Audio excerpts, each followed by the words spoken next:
Nag-raise ng point of order si Senate President Alan Peter Cayetano. Kaginmuno ang pagtaas ng tingog ni Senator Kiko Pangilinan samtang yara sila sa sesyon kagabi.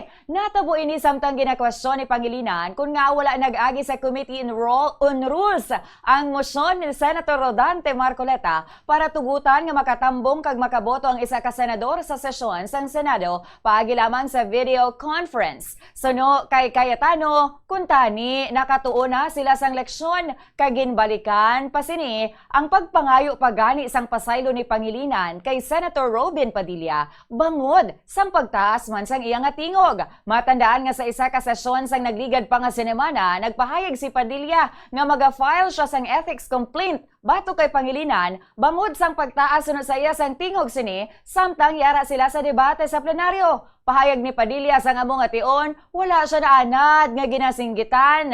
Yari naman si Pangilinan kag si SP Alan Cayetano nga mo ang bago nga nagreklamo kaangot sa pagtaas sang tingog.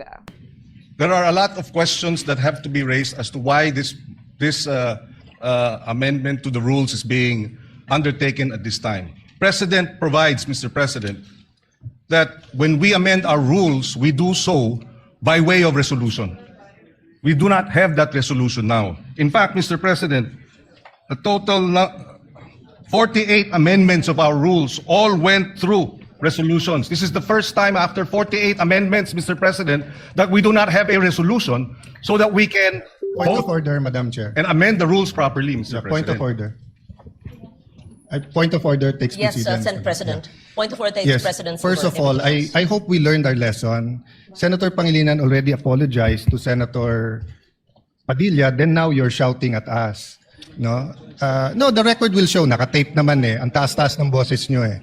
Di ba? You were shouting at kaya nga hindi magkarinigan. Now, what's my point of order?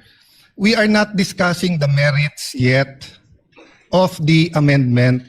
No one's curtailing your rights because wala pa tayo dun eh. Ang pinagbobotohan natin ngayon, kung pwedeng i-take up sa floor o hindi. Si Senate President Alan Peter Cayetano kay Senator Kiko Pangilinan.